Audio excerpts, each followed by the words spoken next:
আসসালামু আলাইকুম প্রিয় শিক্ষার্থীবৃন্দ, আশা করি তোমরা সবাই ভালো আছো। আর তোমরা অবশ্যই অবগত আছো যে আগামীকাল শনিবার তোমরা যারা অষ্টম শ্রেণীতে আছো তোমাদেরকে স্বাস্থ্য সুরক্ষা পরীক্ষা তোমাদের অনুষ্ঠিত হতে যাচ্ছে।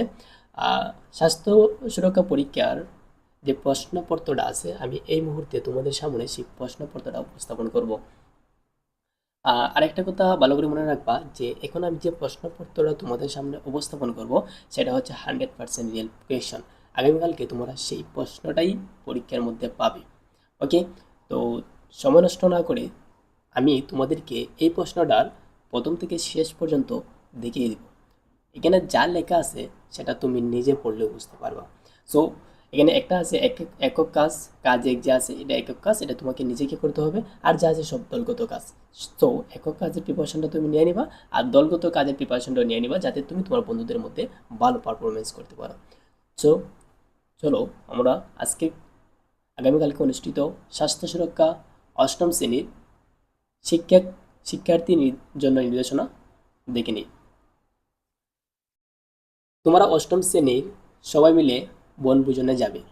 বিদ্যালয়ে কয়েকজন শিক্ষক তোমাদের সাথে থাকবেন, কিন্তু আয়োজনের সব দায়িত্ব তোমরা নেবে বলে ঠিক করেছ।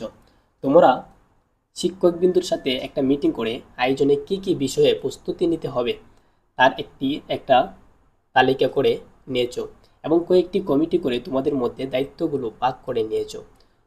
তোমার উপর দায়িত্ব পড়েছে বনভোজনের দিনে খেলাধুলা ও বিনোদনের আয়োজন করা। এছাড়াও সার্বিক দেখাশোনার দায়িত্ব পড়েছে তোমাদের কয়েকজনের উপর। তোমরা পুরো আয়োজনের নাম দিয়েছো আনন্দধারা। আনন্দধারা আয়োজনকে দায়িত্ব নিয়ে এগিয়ে যাওয়ার জন্য তোমাকে কিছু পরিস্থিতির মধ্যে দিয়ে যেতে হবে। তুমি সেই পরিস্থিতি অনুযায়ী কিছু ব্যতিক্রম সম্পাদন করবে। আর এভাবেই তোমাদের আয়োজন সবার জন্য বয়ে আনবে সত্যিকারের আনন্দ। তাহলে শুরু করে যাক। কাজ এক আছে একক কাজ।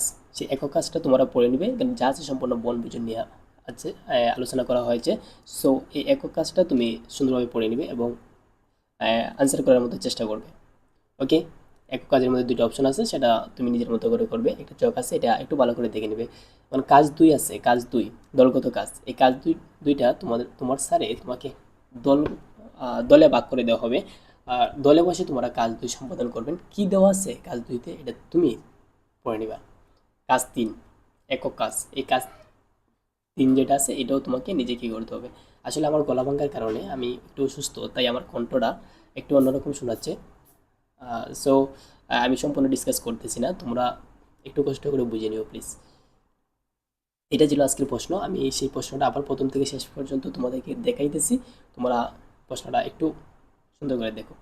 ওকে, প্রয়োজনে স্ক্রিনশট দিয়ে রাখতে পারো যাতে পরবর্তীতে তুমি তোমার মতো করে প্র্যাকটিস করতে পারো। ওকে, এখন একটা স্ক্রিনশট দাও। এখন একটা স্ক্রিনশট দাও। এখন আরেকটা স্ক্রিনশট দাও। ফাইনালি এখন তুমি আরেকটা স্ক্রিনশট দাও। ওকে, আশা করি তুমি ভালো, আশা করি আহ, আজকে ক্লাসটা সম্পূর্ণ বুঝতে পারছো। আর যদি কোনো ক্লাস সম্পর্কে কোনো প্রশ্ন থাকে তাহলে কমেন্ট অবশ্যই জানাবা। আর আমাদের সেই চ্যানেলটা নতুন, সাবস্ক্রাইব করে পাশে থাকবা যাতে পরবর্তী ভিডিওগুলো সবার আগে তুমি পাও। ওকে, দ্যাটস অল। আসসালামু আলাইকুম।